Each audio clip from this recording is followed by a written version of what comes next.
Dolynny TV, ladies and gentlemen. That, my friends, is how the Oilers make the playoffs. Right there. That game against the Bruins, the way they played, the way they got the job done, the goaltending they got, the defense they got, the goal scoring depth and scoring from Draisaitl and McDavid they got, it all comes together for one of the best, hard-working, good games the Oilers have played all season long. And yeah, guess what? Oh, the Oilers are going to face some tough tests in January. The schedule gets tougher. We face the Bruins. Guess what? That's the Bruins' second loss in regulation this year at home, I believe. So, well, sucks to suck, eh? It's the Oilers doing the improbable. Well, guess what? You know what? This is the game you need to turn on the Jets and get that big old winning streak going. And what a time to do it. We've got 7 more games to go in January. Ladies and gentlemen, we are 3 for 4 in our points so far in January. And let me tell you, is that not just the sweetest sound to my ears, especially after being down a goal against the Bruins? But again, this Oilers team, everything comes together, they get the job done, and you can win the hockey games. It's as simple as that. It doesn't take rocket science to figure out this Oilers team winning hockey games. And now moving into third spot in the Pacific Division, right behind the Arizona Coyotes. They have 50, we have 49. We have 22 wins on the season in 44 games played. Right on pace again, once again, for 41 wins this season, which, technically speaking, if we can get 42, 43, 44, we're talking playoffs almost for certain with this Oilers team. So, guys, a fantastic effort turned in by Mike Smith. My goodness, let's go. That is by all definitions, like I said, the game that sparks you, the game that fires you up and you get out there and you get going. Next opponent, of course, is the Toronto Maple Leafs on Monday. That's going to be an interesting one to watch how that one plays out. But simply said, you take the momentum in this one and you run with it. You get Mikko Koskinen back in net. Let it roll. That way Mike Smith is fresh and hot and ready to go for whenever we need him again. Because it seems like Mike Smith has turned that corner again. Obviously, it's a different part of the season. So time for Mike Smith to turn a corner for a little bit and do some incredible things. And you get that great goaltending and you're going to be good. Now, the Oilers still could have won this one with good goaltending if Smith had have let in a second goal on the night. But that's where the Oilers defense really comes in and gets the job done this afternoon. Well, let's recap it. David Pastrnak really, shut down that first period really quick because the Oilers take a penalty and, well, yeah, suddenly they're on the power play are the Bruins and bing, bang, boom, off the stick of Chris Russell goes Pasternak's point shot past Mr. Mike Smith and Torrey Krug. Brad Marchand gets some assists on that goal. And that's all. That's it. That's all we allowed the Bruins. We allowed them a power play goal, nothing else the rest of the way home. And this one you have to feel bad, obviously, because we have the connection to the kid himself, but that second period, the Oilers answer back, and it was at the 7:41 mark after a few seconds removed from a bad turnover by Jake DeBrusk, of course Louis DeBrusk's son, who's our color commentator most nights, alternating with Drew Remenda, gives it up to Gaetan Oss, and you love to see it, guys. No mistake about it. 5-hole home. Good night. It's a 1-1 game, unassisted marker, but so who cares? It's a goal nonetheless, and it's depth scoring all the more, being from Gaetan Oss. Now you've got Darnell Nurse at 1953. This is, my goodness, the best one. And honestly, let me actually, before we get to Darnell Nurse's goal, let me tell you, Darnell Nurse had a very, very strong game tonight. There were several times in the first period I said, hey, that's a great play by Nurse. Hey, that's a great play.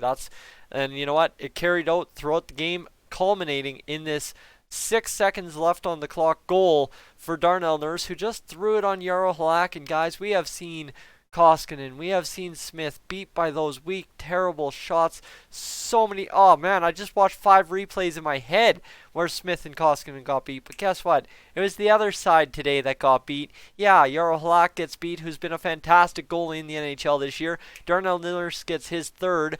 Leon Draisaitl gets his 41st assist of the season. And then you've got Connor McDavid, a minute 48 into that 3rd period, giving us the 3-1 lead, but that's not what was spectacular here. Bear on the breakout gets it up to Kazian. Good, dandy. But that play by Kazian, guys, this is why Kazian was a high first-round draft pick, guys.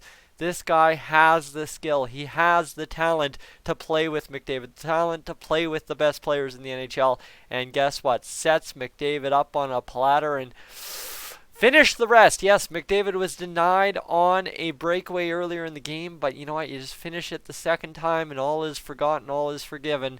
And Connor McDavid scores his 23rd goal of the season. Woo! Let's go. That felt good. And then, well, we proceeded to, similar to that New York Rangers game, kind of sit on the edge of our seats the rest of the way home until the 1951 mark when Mr. Leon Draisaitl puts home an empty netter. And I like that they're using Draisaitl, Nuge, and Yamamoto. They're not using McDavid out there to try and grease it, because that's the thing. McDavid, more often than not when he's on the ice, especially with Draisaitl, they're trying to grease the empty net goal instead of play the clock down. And that's what you're supposed to do when the clock is running out on a team with an empty net, is do whatever you can to run the clock down. If you score the empty netter, it's insurance. But you have to run the clock down as the primary focus. Well, tonight, Draisaitl, Nuge, and Yamamoto, to an extent, of course, Sheehan, Archibald, and Kara, and really anybody that was on the ice in the last 3 minutes did their job, ran the clock down as much as possible, just drove the Boston Bruins nuts along the boards and such, and got the job done. And it results. Yes, it results in an empty net goal, because when you focus on the primary task, the secondary tasks become that much easier. And for the Oilers, you know what? They're outshot 36-26. But ladies and gentlemen, I'm sorry. That's a good sign for Mike Smith to only give up 1 goal on 36 shots. The Oilers to beat Jarro Halak 3 times on 26 shots plus an empty netter. The Oilers actually out-hit the Bruins 31-29. The Oilers out-face-offed, and pretty much all game out-faced off the Bruins 30-24. The Oilers, yeah, sure, we took 3 penalties. One a headshot kind of deal. Couple other ones, well, maybe not kind of deal, with that Gaetan Haas for slashing one, and that Ethan Bear high stick, I didn't catch it, so that's my bad. The Oilers, 11 giveaways to the Bruins, 8, but that's the thing, you play defense, you bunker down, you can survive some mistakes, and that's what we were able to do tonight. Takeaways, 8-6 for the Bruins, so they were hungry, don't kid yourself, 14-14 the block shots, and of course the Bruins 1 for 3 on the power play. So Mike Smith improves to 8-9 in regulation games this season.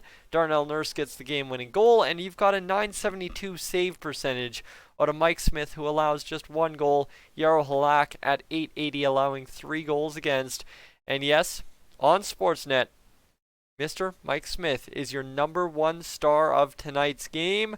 The other side we need to get to, because man, am I loving this, is, you know what? Here you go. Connor McDavid plays 19 minutes 56 seconds. That's dynamite. That's dynamite, because you know what? You look at how his line shifted out there. Great. Problem is, Draisaitl played 22:54. Okay, you know what? Deployment was a bit better for both of them overall, but Draisaitl with big time ice time. But again, he was out there shutting it down, and you want to look at maybe justification as to why Draisaitl almost played 23 minutes tonight. How about 17 and 8 in the face-off dot? More than 67% on the face-off draws tonight.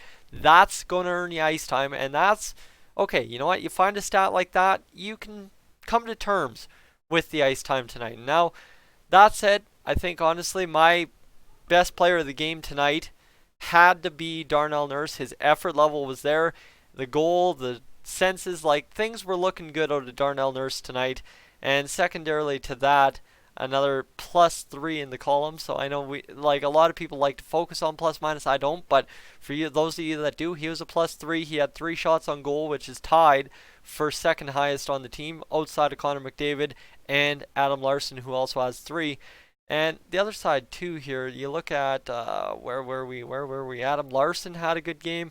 Like, everybody all around had a very good game, and everybody was playing all right minutes. Joakim Nygard only played 7:45, but that's another point that was brought up by the Athletic guys that covered the Oilers, saying that you know what? Joachim Nygaard and Gaetan Haas, they might not be totally measurable in the scorebook every single game, but they're drawing penalties at an incredible rate, and that's good to see because you know what? We saw Joachim Nygaard draw a weak penalty out of Chara, but that's what you got to do. You move your feet, and that's what I like about Nygaard, Haas, Archibald, Sheehan. The bottom six, I like that they move their feet. Kara, when he moves his feet, is just as effective as the other five. When they move their feet, they're drawing penalties, they're creating chances, they're scoring goals, they're doing whatever.